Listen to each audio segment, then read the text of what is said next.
Olá, seja muito bem-vindo ao Jornal da Record News. Esta edição também está ao vivo no nosso canal do YouTube e na página da Record News do Facebook. A Polícia Federal fez hoje a maior operação contra fraudes no auxílio emergencial. Foram quase 50 mandados em 14 estados e 4 pessoas acabaram presas no Rio de Janeiro. A polícia bloqueou de forma preventiva em todo o país quase 4 milhões de pedidos irregulares do auxílio emergencial. E para evitar o pagamento indevido de mais de 2 bilhões de reais. No Rio de Janeiro, por exemplo, as contas bancárias de 4 investigados que moram na Rocinha foram bloqueadas. 3 seriam de uma mesma família.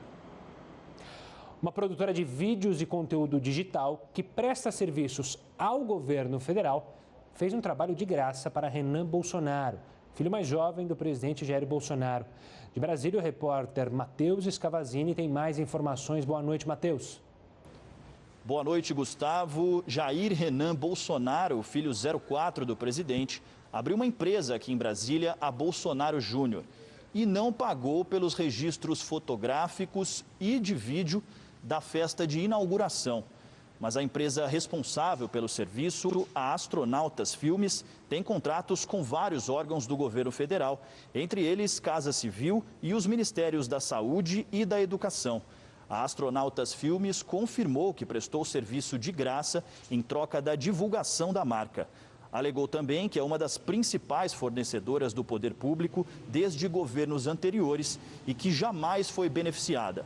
Agora, parlamentares da oposição pedem que a Procuradoria da República aqui do Distrito Federal investigue possíveis crimes de lavagem de dinheiro e tráfico de influência. O Palácio do Planalto não quis comentar o caso. De Brasília, Matheus Scavazini. Obrigado, Matheus. E o governo do Japão criou um centro de monitoramento para acompanhar o estado de saúde dos turistas que chegam ao país. O local começa a funcionar em março de 2020, no mês em que o governo pretende liberar a entrada de pequenos grupos de turistas. A ideia é avaliar o fluxo de pessoas no país antes que comecem os Jogos Olímpicos de Tóquio em julho. Os viajantes registram os números de passaporte em um sistema de banco de dados. Depois terão que atualizar diariamente a condição de saúde no aplicativo. Em caso de suspeita de infecção pelo coronavírus, os médicos vão chamar o paciente para encaminhá-lo a um local seguro. Mesmo antes da divulgação da eficiência e da aprovação da Anvisa, o Instituto Butantan já começou a fabricar a Coronavac. A meta é produzir 1 milhão de doses da vacina por dia. O diretor do Instituto Butantan apresentou a primeira ampola da Coronavac produzida no Brasil com matéria-prima da China. Queremos essa vacina para todos os brasileiros, para todos os municípios, com o financiamento do nosso Ministério da Saúde. Não tem sentido qualquer outra alternativa. Se o ministro se dispuser, basta me telefonar. Para reforçar a produção, além dos 245 funcionários que já trabalham aqui no Instituto Butantan, 120 técnicos serão contratados para que a fábrica funcione 24 horas, 7 dias da semana. A capacidade diária vai ser de 1 milhão de vacinas. 12 estados já formalizaram a intenção de usar a Coronavac para imunizar a população. Segundo o diretor do Instituto, 276 municípios também se interessaram pela vacina. O presidente da Federação Catarinense dos Municípios, Paulo Vaz, é um deles. Onde que a gente quer ter acesso à vacina Coronavac assim que ela for aprovada pela Anvisa, cientificamente comprovada, né? E garantir também segurança sanitária para os nossos cidadãos. O governador João Dória voltou a dizer que a primeira fase da campanha de vacinação no estado começará em 25 de janeiro. O que nós desejamos do Ministério da Saúde é uma manifestação clara, objetiva, escrita, divulgada nos meios de comunicação de que a vacina do Butantan, a Coronavac, fará parte do Programa Nacional de Imunização, assim como todas as demais vacinas, que igualmente a vacina do Butantan forem aprovadas pela Anvisa. E a FDA, a Agência de Saúde dos Estados Unidos, aprovou agora há pouco o uso emergencial da vacina da Pfizer contra a Covid-19. Com o anúncio, as doses vão começar a ser distribuídas para todo o país em 24 horas. A expectativa é que a vacinação comece ainda nessa semana. O Centro de Doenças Infecciosas recomendou que os primeiros da fila sejam os profissionais da saúde e moradores de lares de idosos. Mas a decisão final ficará a critério dos estados. Voltando ao Brasil, o Ministério da Saúde confirmou hoje o primeiro caso de reinfecção por coronavírus no Brasil. A paciente é uma profissional da área da saúde, de 37 anos, que reside em Natal, no Rio Grande do Norte. Ela teve a doença em junho, se curou e teve o resultado positivo novamente em outubro. Tanto na primeira vez quanto na segunda, ela apresentou apenas sintomas leves. O caso estava sendo investigado desde o dia 23 de outubro. De maneira geral, a segunda infecção traz muitas dúvidas. Para falar mais sobre esse assunto, nós convidamos o professor epidemiologista da Faculdade de Medicina da USP de Ribeirão Preto, Fernando Belíssimo. Fernando, obrigado pela participação aqui conosco no Jornal da Record News. Antes de mais nada, quero agradecer a participação e entender o que simboliza uma reinfecção, porque a gente ouve vários casos, né? Pipoca na imprensa, não só aqui no Brasil, mas no exterior. Então, como que a gente pode cravar? Este é um caso de reinfecção. Uma boa noite. Boa noite a você e a todos os telespectadores. Olha, os casos de reinfecção são aqueles casos em que a pessoa entra em contato com o novo coronavírus, adquire ele, adoece, depois se cura, passa um intervalo de tempo aí sem sintomas nenhum, e entrando novamente em contato com uma outra pessoa infectada, adquire uma nova cepa do vírus e passa a desenvolver sintomas novamente, né? O que a gente tem que diferenciar isso são daqueles casos em que a pessoa teve um episódio único de infecção, mas o exame do nariz, o PCR, persiste positivo por longo tempo, mesmo sem que a pessoa tenha um novo contato ou que tenha novos sintomas. Isso é o que a gente chama de um exame residualmente positivo, que é diferente dos casos de reinfecção. O que eu ouvi muito falar, e eu quero que o senhor me corrija se estiver errado, essa infecção continuada, às vezes o vírus poderia estar adormecido ou escondido no nosso corpo.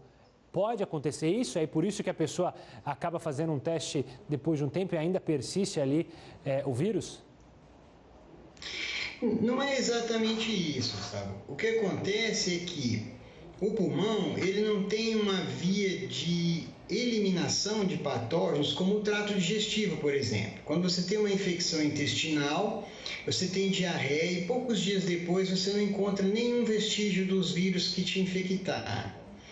Mas no pulmão isso não acontece. Quando a gente tem uma pneumonia, dias, às vezes semanas após aquela pneumonia, o organismo vai eliminar por meio do escarro resíduos dos vírus ou das bactérias que infectaram o pulmão. Então esse clareamento dos resíduos do agente infeccioso é muito mais lento. E por isso então pode explicar o exame persistentemente positivo mesmo na ausência de uma nova infecção. Mas isso não quer dizer, de maneira nenhuma, que essa pessoa está transmitindo o vírus para outras pessoas, porque, volto a dizer, são apenas restos dos vírus. Entendi. E, Fernando, você usou o termo lento, e a gente vê que a pesquisa para saber se uma pessoa teve a reinfecção, ela é um tanto quanto demorada, né? O caso dessa brasileira estava sendo investigado desde outubro. E aí você falou, é uma outra cepa. Ou seja, vocês, cientistas, pesquisadores, tentam igualar, mostrar que o vírus que estava antes, por exemplo, no caso dessa paciente, é diferente do vírus que ela contraiu novamente. E aí, por isso essa demora para você cravar, para a ciência cravar, olha, esse é um caso de reinfecção? De fato, esse exame do sequenciamento genético viral, ele é um exame muito caro, que demanda materiais importados, que não estão acessíveis na maior parte dos laboratórios de rotina. Agora, eu particularmente discordo da afirmação de que somente através do sequenciamento genético se pode confirmar uma reinfecção. Seria mais ou menos como dizer assim, que você só pode imputar um crime a uma pessoa se você tiver uma prova de DNA de que foi ela que... Se você tomar essa conduta, muitos criminosos vão ser inocentados erroneamente, certo? Então a gente tem visto aí dezenas de casos de reinfecção no Brasil Nem todos tiveram a possibilidade dessa confirmação por sequenciamento genético, mas provavelmente a maior parte deles se trata de verdadeiros casos de reinfecção também. Fernando, no começo da pandemia, do início da pandemia, ou mais ou menos na metade, digamos assim, olhando para trás, a OMS até chegou a dizer que possivelmente esta epidemia poderia virar uma endemia, se não me engano, esse é o termo, que é justamente a gente conviver com esse vírus, ou seja, é um vírus que vai permanecer. Esse caso de reinfecção pode mesmo dar a entender que a gente vai ter que conviver com o coronavírus por um bom tempo, a gente não vai conseguir eliminar ele imediatamente? Olha, isso era uma afirmação que se fazia antes do desenvolvimento das vacinas, né? Então a tendência que se vislumbrava era essa, de que ele se tornasse endêmico e continuasse a infectar as pessoas por anos a fio, mais ou menos como aconteceu com a influenza da gripe H1N1. Porém, agora com o desenvolvimento das vacinas, isso pode mudar. Então, se as vacinas tiverem uma eficácia, uma efetividade acima de 90%, 95% das pessoas, é possível que a gente consiga eliminar a circulação do vírus, mais ou menos como aconteceu com a SARS-1 lá atrás, em 2003. Não por vacina, mas por outros motivos. Agora, se as vacinas não forem assim tão efetivas, ou não estiverem disponíveis para toda a população, é possível ainda que ele se torne endêmico e continue a circular por anos a fio. Então, vai depender muito da questão das vacinas nesse momento. E aí a gente também poderia ter um cenário em que esse vírus se tornaria, e essa vacinação se tornaria, assim como a vacinação que a gente faz da gripe aqui no Brasil, que você pega as principais cepas dos vírus influenza e aí utiliza aqui, poderia acontecer também isso? É uma possibilidade. Com a identificação desses casos de reinfecção, a gente percebeu que a imunidade induzida pela infecção natural parece não ser duradoura. Mas nós não sabemos quanto tempo vai durar a imunidade induzida pelas vacinas. Para a maior parte das vacinas, das outras vacinas, a imunidade induzida por elas é inferior àquela induzida pela infecção natural. Então, isso leva a supor que o mesmo vai acontecer com essa vacina, quer dizer, que o efeito dela não vai durar muito e possivelmente requeira reaplicações anuais, como a vacina da gripe. Mas existe, por exemplo, a vacina do HPV, que é um outro vírus, que é uma vacina excepcional. Ela induz a imunidade melhor, a vacina induz a imunidade melhor do que a infecção pelo próprio HPV, né? Claro. Então, a gente não sabe ainda quanto tempo vai durar e qual a qualidade da imunidade induzida por cada uma dessas vacinas. É ainda muito recente para a gente ter essa informação. É uma doença muito nova, né, Fernando? Obrigado pela participação, pelas explicações fáceis para a gente entender o que significa essa reinfecção e como a doença pode evoluir. Um forte abraço e até uma próxima, doutor. E a Câmara aprovou a proposta que estabelece prisão de até 4 anos para a prática de stalkear. É aquela chamada perseguição obsessiva, em que a vítima é ameaçada psicologicamente ou até fisicamente e ainda tem a liberdade de ir e vir restrita. O criminoso, que pode atuar também por meio da internet, ele perturba a liberdade ou então invade a privacidade da vítima. O texto dessa proposta já tinha sido passado pelo Senado, mas foi alterado pela Câmara dos Deputados. Por essa decisão, a prática de stalking pode resultar em 4 anos de reclusão, além da multa. A versão aprovada pelos senadores estipulava uma pena mais branda, de detenção de 6 meses a 2 anos ou então uma multa. Essa pena ela pode ser ainda maior se o crime for cometido contra mulheres, crianças, adolescentes ou então os idosos. E também se os criminosos agirem em grupo ou se houver o uso de uma arma. O texto agora vai seguir para análise dos senadores. Uma pesquisa realizada pela Federação Brasileira de Bancos apontou que os brasileiros estão divididos sobre se a vacinação contra o coronavírus deve ser ou não obrigatória no país. No total de entrevistados, 49% defendeu ser a favor da imunização obrigatória. Outros 49% se mostraram contrários à ideia. O estudo também mediu a intenção do brasileiro em se imunizar. 64% disseram que vão se vacinar, com certeza. 24% estão considerando a possibilidade. E 8% dos entrevistados não querem tomar a vacina. Para obter os resultados, a Febraban ouviu 3.000 pessoas com mais de 18 anos em novembro. O governo da Argentina anunciou hoje um acordo com a Rússia para a compra de mais de 20 milhões de doses da vacina Sputnik. O país sul-americano já possui contrato com o laboratório AstraZeneca e a Aliança Internacional COVAX. O presidente Alberto Fernandes afirmou que o primeiro lote, com 600 mil doses das vacinas russas, deve chegar neste ano. A previsão do governo é que até fevereiro, ao menos 10 milhões de argentinos sejam vacinados. O acordo com o laboratório russo possui uma cláusula para preferência na compra de doses futuras. No entanto, assim como no Brasil, as vacinas só poderão ser aplicadas após a aprovação da Agência Nacional de Materiais Controlados, órgão semelhante à nossa Anvisa. Em meio às dúvidas sobre a eficácia da vacina, Fernandes garantiu que será o primeiro a ser vacinado no país. E olha, em 10 anos o número de médicos dobrou aqui no Brasil. Por outro lado, essa distribuição segue muito desigual. O Heródoto vai trazer os detalhes sobre isso. Olá, Heródoto. Olá. Gustavo, eu queria lembrar o seguinte, você está lembrado quando a gente teve uma discussão muito grande do chamado Revalida? Lembro, claro. Aqueles diplomas que são obtidos no exterior, aí chegou aqui, tem uma briga danada, porque só as faculdades públicas é que podem fazer o Revalida, as particulares, deu uma briga muito grande. E deu uma briga também quando nós contratamos aqueles médicos estrangeiros, especialmente cubanos. Lembra disso também ou não? Sim. Porque não tem médico no país.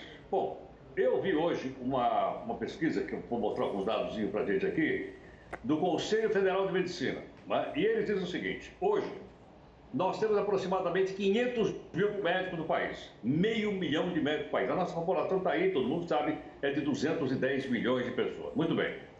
Então, para que a gente possa ver se tem muito ou pouco médico no país, vamos virar essa telinha para a gente ter mais uma informação importante aí, que é o seguinte. Vamos lá.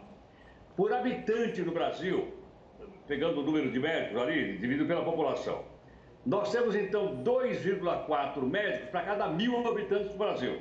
É pouco ou é muito? 2,4. Olha os Estados Unidos, 2,6. Olha o Canadá, 2,7. Olha o Reino Unido, 2,8. Portanto, a proporção de médicos no Brasil é muito, muito boa. Se equivale a 1, 2, 3 países mais desenvolvidos do mundo. E nós temos 2,4, enquanto os Estados Unidos têm 2,6. E a medicina lá, o pessoal só faz elogio. Então nós temos gente aqui, sim, tá aí, por habitante, né, por 1.000 habitantes. Vamos virar, então, outra coisa lá. Só que é o seguinte, o pessoal está concentrado. Onde? Principalmente na região sul e sudeste do Brasil. Eu falei que no Brasil tem 2,4. No sul e no sudeste tem 3,5 para cada 1.000 habitantes. Olha só, aumentou muito. O pessoal fica no sul porque tem mais condições de viver, tem mais hospital, tem mais cliente por aí afora. Então, o sul e sudeste tem 3,5. Claro, vai ter menos na região norte, na região oeste e centro-oeste do país. Mas uma outra coisa importante também para a gente lembrar aí é o seguinte, vamos lá. Esses números, sinceramente, eles me surpreenderam. Quando falou médico por 1.000 habitantes de cidade, eu falei, deve ser Rio de Janeiro, São Paulo, Belo Horizonte. Não. Olha a cidade de Vitória, a capital do Espírito Santo. Tem 13,7 por cada 1.000. 13,7, Vitória é a cidade que mais tem médico no nosso país. Segundo lugar, outra surpresa para mim, Florianópolis com 10,6 médicos por cada 1.000 habitantes. E em terceiro lugar, vem aí a cidade de Porto Alegre com 9,9. E as outras grandes cidades brasileiras estão mais abaixo, eu não tive acesso aos outros números, mas esses números foram divulgados então. Outra coisa importante que eu vi lá na pesquisa feita pela medicina. Novos profissionais, entre 2010 e 2020, entraram no mercado de trabalho mais de 180 mil médicos. O que significa o seguinte, nós temos mais faculdade de medicina aberta, algumas inclusive o MEC ameaçou de fechar porque a qualidade de ensino era muito ruim, outros estão querendo que o médico faça exame, como faz o advogado para entrar para a profissão, tem uma OAB para médicos, tem uma discussão também muito grande, que agora parou. Mas o fato é o seguinte, é que nesse ritmo que nós estamos formando médico no Brasil, que é muito bom, logicamente, em breve nós vamos ter tanto médico aqui quanto os Estados Unidos ou qualquer nação europeia. Fica aí para as pessoas então poderem fazer a sua própria avaliação em cima desses números. O MEC autorizou o ensino remoto em escolas públicas e particulares enquanto durar a pandemia no Brasil. Antes, a resolução do Conselho Nacional de Educação estabelecia que o ensino remoto se estenderia até 31 de dezembro deste ano. Depois de longas negociações com o ministro Milton Ribeiro, essa data foi alterada. Agora, as aulas remotas podem acontecer nos lugares onde houve a suspensão das atividades presenciais pelas autoridades locais apenas até o final da pandemia. E a Câmara dos Deputados aprovou o texto base do projeto de lei que regulamenta a distribuição dos recursos do Fundeb, principal mecanismo de financiamento da educação básica no país. Para concluir a votação, os deputados ainda precisam analisar os destaques, ou seja, as sugestões de alteração no texto. Em seguida, a matéria segue para o Senado. O presidente da Câmara Municipal de São Paulo foi eleito conselheiro do Tribunal de Contas do município. O Heródoto Barbeiro vai explicar por que isso pode acontecer. Diga lá, Heródoto. Bom, olha, primeiro eu queria informar as pessoas que estão acompanhando aqui no jornal o seguinte: só 2 cidades do Brasil têm Tribunal de Contas, 2 capitais, São Paulo e o Rio de Janeiro. Essa aqui de São Paulo, para onde foi nomeado o cidadão agora como conselheiro, é vitalício. Ele vai ficar lá até 75 anos, como se ele fosse ministro do Supremo Tribunal Federal, tá? Ganhando uma grana preta. Aí eu fui ver o seguinte: quanto é que isso aqui custa para o bolso das pessoas? É bom lembrar o seguinte: Tribunal de Contas aí é um puxadinho da Câmara Municipal. É um órgão de consulta da Câmara Municipal de São Paulo. Olha quantas pessoas vão pagar. Para ter uma ideia, tudo que eles gastam lá, 83% da grana que vai para lá para pagar salário. Aí eu fui ver quantos funcionários tem o Tribunal de Contas aqui, que são da cidade, hein? Da cidade. Tem 726 funcionários, dos quais 174 são nomeados assim entre amigos, parentes, colegas, namorada, por aí afora, 174. Aí eu fui dividir aqui, para ver exatamente quanto é que tem por pessoa. Eu vi que o salário mais baixo é de R$ 5.100. Olha que maravilha, R$5,5 pau. Muito bem, se eu dividir então o número de funcionários, que são 726 por 5, eu cheguei à seguinte conclusão: cada conselheiro, esse cidadão é um deles, tem à disposição dele 145 funcionários. Vou repetir. Cada um tem à sua disposição 145 funcionários. É mais do que no Supremo Tribunal Federal. Per capita, é mais do que na Assembleia Legislativa. E, no entanto, são 5 pessoas que ficam lá e são ex-vereadores. Então, se você é um vereador bonzinho, se você junta lá e tal, o pessoal bota você lá e você fica para sempre lá. Bom, então é bom lembrar o seguinte: é bom lembrar que são 5 conselheiros e a nomeação desse de hoje foi, então, só para a gente lembrar o seguinte: aparentemente, parece, é um cabidão de emprego. Quem é que não quer pegar um emprego desse aí? Carro, motorista, secretária, tudo aquilo que tem direito, obviamente. Pago, retirado em cima do imposto que se paga na cidade de São Paulo. Principalmente o IPTU, que é aquele imposto que a gente paga para limpar a rua, para poder tapar buraco e também para manter suas excelências 5 e todo esse monte de funcionário, né, lá no Tribunal de Contas. Mais barato seria contratar uma empresa como a Fundação Getúlio Vargas ou a empresa ou a Universidade de São Paulo para fazer a auditoria das contas. Ia sair muito mais barato. Agora, não sei por que a Câmara já tentou e não conseguiu extinguir esse tal de Tribunal de Contas do município. A Agência Nacional de Vigilância Sanitária divulgou normas que vão permitir uma autorização emergencial mais rápida para as vacinas contra a Covid-19. Pelas regras, a Anvisa poderá analisar e aprovar pedidos de uso experimental e emergencial da vacina feitos por laboratórios. A vacina temporária emergencial poderá ser interrompida a qualquer momento e não está permitida a vacinação em massa, apenas em grupos específicos. Nesta fase, a vacina também não pode ser comercializada.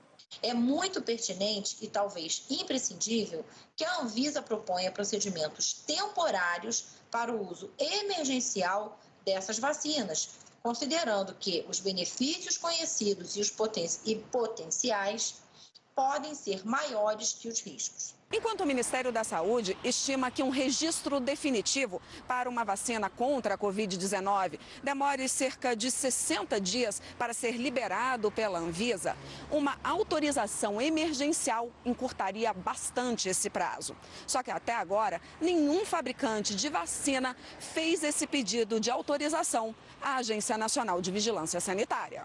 Para que um laboratório tenha permissão para registro emergencial da vacina, é preciso que a empresa peça autorização de funcionamento, realize reunião com a Anvisa, tenha um dossiê de desenvolvimento clínico aprovado pela agência e esteja com a fase 3 das pesquisas em andamento. Pesquisadores que trabalham em parceria com o Ministério da Saúde na elaboração de um plano de vacinação publicaram uma carta em que dizem que todas as populações consideradas mais vulneráveis à Covid-19 devem ser incluídas na prioridade de vacinação, como quilombolas e populações ribeirinhas, trabalhadores da educação, além dos professores, que já estavam incluídos, pessoas com deficiência, todos os trabalhadores essenciais e os privados de liberdade.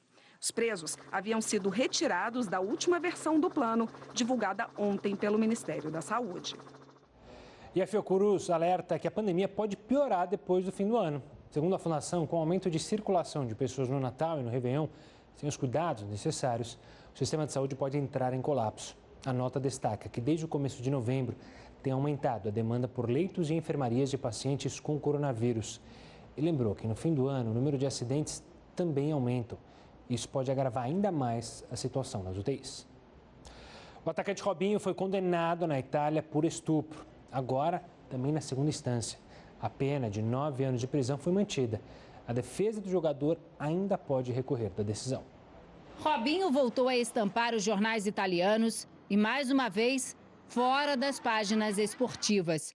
Foi a notícia da condenação pela Corte de Milão em segunda instância que ganhou a primeira página. O tribunal reafirmou a pena de 9 anos de prisão. Ele e o amigo Ricardo Falco foram considerados culpados pelo estupro de uma mulher albanesa em uma casa noturna na cidade italiana em janeiro de 2013. Na época, Robinho era um dos principais jogadores do Milan. De acordo com o depoimento da vítima, hoje com 30 anos, ela tinha bebido demais e teve relações sexuais sem consentimento.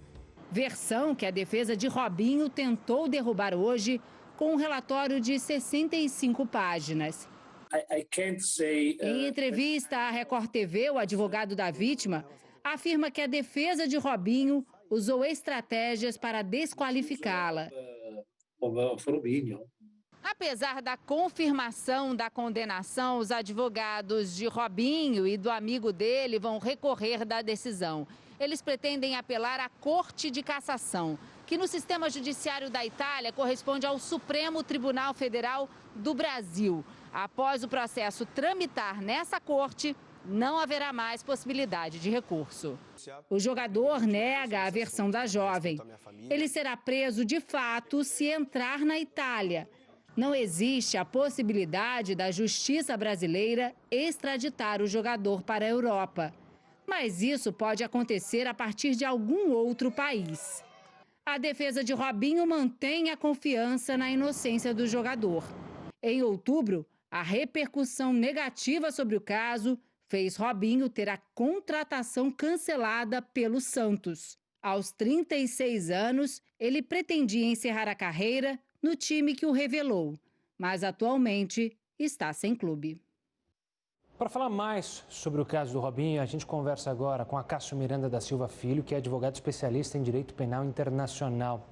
Doutora Cássio, obrigado pela participação aqui conosco. A gente viu aí na reportagem, e muita gente já sabe, que o Brasil nunca extradita um cidadão. Robinho, se condenado, então, se acabar esse recurso lá na Itália, ele pode ser preso aqui no Brasil ou isso é fora de cogitação? É necessário, em primeiro lugar, boa noite a todos. É necessário nós ponderarmos o seguinte a partir do que já foi muito bem colocado por vocês. Perdemos o contato com o Dr. Cássio Miranda da Silva Filho. A gente vai tentar reconectar. Enquanto isso, a gente traz detalhes sobre as vendas no comércio, que cresceram em outubro. Segundo o IBGE, o crescimento do setor em outubro foi recorde. As vendas pela internet foram fundamentais para o aquecimento do varejo. A gente vai voltar com o Dr. Acácio ou a gente vai com o VT? Vamos com a reportagem, então. Foi assim, vendendo pela internet, que esta rede de floriculturas fez o faturamento mais do que dobrar em plena pandemia. O que nós estamos projetando para final de 2023, 2024, está acontecendo em 2020, né? Nós estamos vendendo 5 vezes mais, né? De março para cá. De acordo com a Associação Brasileira de Comércio Eletrônico, o e-commerce já é responsável por mais de 10% do faturamento varejista no Brasil. É claro que nem tudo são flores. No início da pandemia, somando todas as formas de comércio, as vendas despencaram no país. Mas agora, o varejo começa a dar sinais de recuperação. Pelo 6º mês consecutivo, o comércio registrou aumento nas vendas, segundo o IBGE. O faturamento de outubro foi 0,9% maior do que em setembro. Em relação ao mesmo período do ano passado, o crescimento foi de 8,3%, a maior taxa para o mês desde 2012. O resultado também ficou 8% acima do de fevereiro, no período pré-pandemia.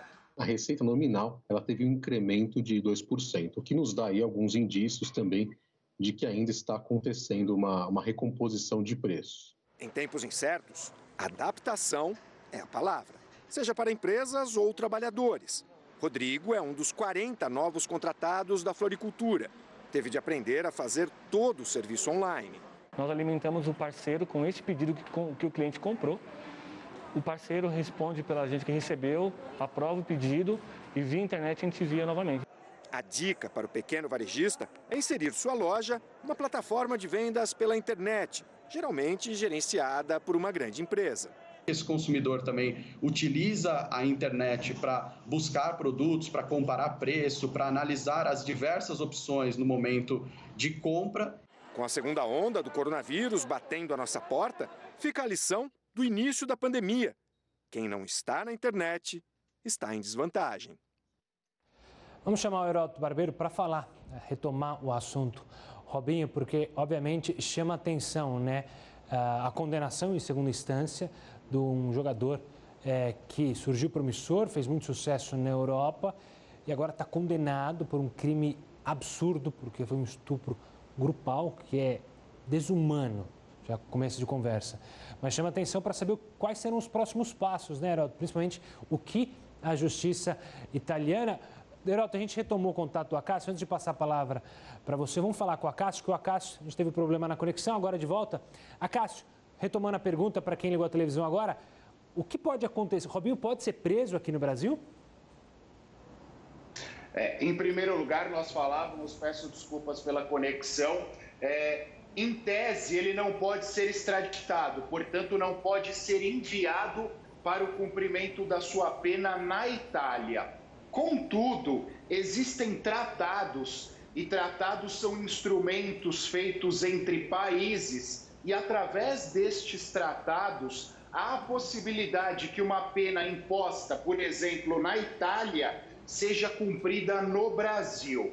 O próprio Código Penal brasileiro, o Código de Processo Penal brasileiro e a Lei das Execuções Penais prevêem esta possibilidade. Portanto, se o processo onde o Robinho foi condenado na Itália tenha observado todas as garantias processuais e a pena a ser imposta a ele seja compatível com as modalidades de pena existentes no Brasil, é possível que ele venha a cumprir esta pena aqui. É óbvio, é uma situação excepcional, depende da observância de todos estes pontos que foram indicados por mim, mas há esta possibilidade. Doutora Acácio, uma outra pergunta que eu acho que as pessoas gostariam de fazer para o senhor. É o seguinte, em que momento a justiça italiana ela pode solicitar para a Interpol prender o Robinho e mandá-lo para a Itália? Heródoto, a justiça italiana pode, a partir do momento que este mandado de prisão for emitido. Já houve o julgamento em segunda instância na Itália hoje. Eles tinham a possibilidade de determinar a prisão do Robinho, mas optaram por não fazê-lo. Eles aguardarão um prazo de 60 dias, que é o prazo para a interposição do último recurso ao qual ele tem direito. Eu imagino que, após o julgamento deste recurso, caso seja mantida a condenação ao Robinho, aí, nestas circunstâncias, esse mandado será expedido pela Justiça italiana e, consequentemente, será enviado à Interpol. E, a partir deste momento, todas as vezes que o Robinho colocar os pés para fora do Brasil, ele estará sujeito à prisão. Porque é importante nós entendermos, ele não pode ser extraditado. Mas a partir do momento que deixar voluntariamente o Brasil, ele poderá ser preso em qualquer país. E, doutor, você mencionou nesse acordo que poderiam mandar o processo aqui para o Brasil e, se ele seguir todas as normas, ele poderia ser de fato preso. Existiria alguma apelação do Robinho à justiça brasileira para rever o processo, para o processo ser retomado aqui pela justiça brasileira? Como regra, não. O que acontece por conta deste tratado bilateral, a justiça italiana apresenta esta condenação e a justiça brasileira, analisando todas as formalidades, faz com que esta pena seja cumprida aqui. O único ponto que, em tese, poderia ser discutido pelo Robinho aqui no Brasil é aquele inerente à incompatibilidade do processo italiano com o processo brasileiro. A título de curiosidade, existem formalidades no Brasil que não são observadas na Itália, ou a incompatibilidade da pena imposta na Itália com as penas aplicáveis no Brasil. Por exemplo, no Brasil, hoje a pena máxima é de 40 anos, por força do artigo 75 do nosso Código Penal. Supondo que na Itália a pena fosse de 50 anos, aqui no Brasil ele cumpriria no máximo os 40. O que nós já sabemos que não acontecerá, porque a pena lá é de 9 anos. Diante disso, creio que ele não terá instrumentos jurídicos capazes de discutir essa pena que lhe foi imposta. É óbvio, às vezes é possível a interposição de um habeas corpus, de um mandado de segurança, mas eu acho que eles teriam muito mais um caráter protelatório do que uma capacidade propriamente de rever aquilo que foi imposto pela jurisdição de outro país.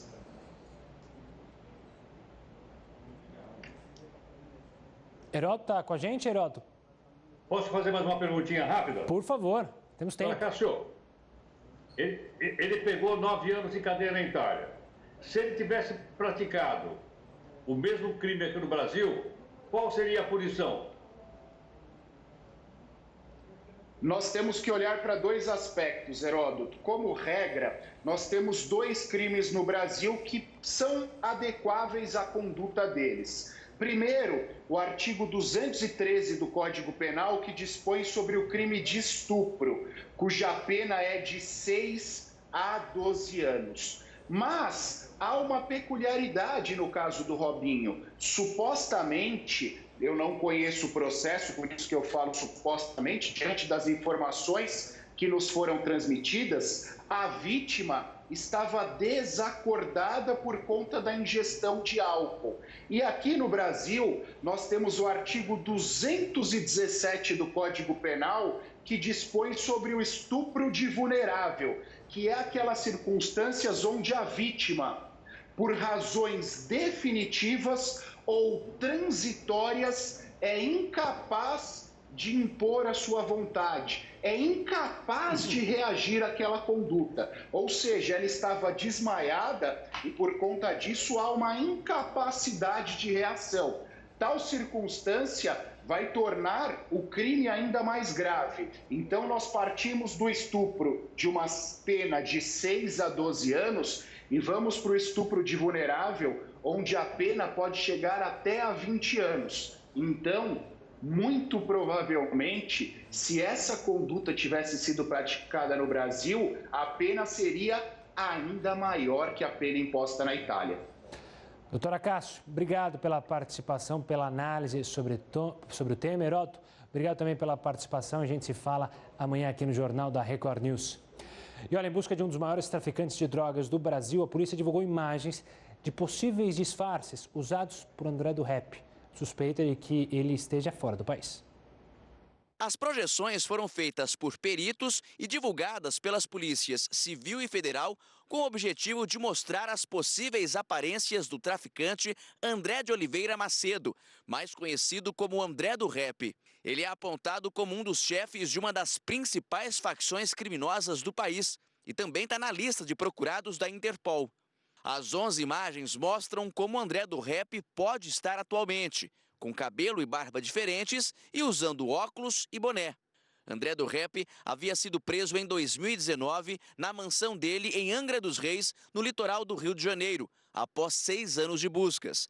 O patrimônio do traficante era estimado em 17 bilhões de reais. Depois que o criminoso foi solto, o plenário do Supremo derrubou a decisão de Marco Aurélio e decidiu manter a ordem de prisão. Mas aí já era tarde. André do Rap havia fugido logo depois de deixar a cadeia.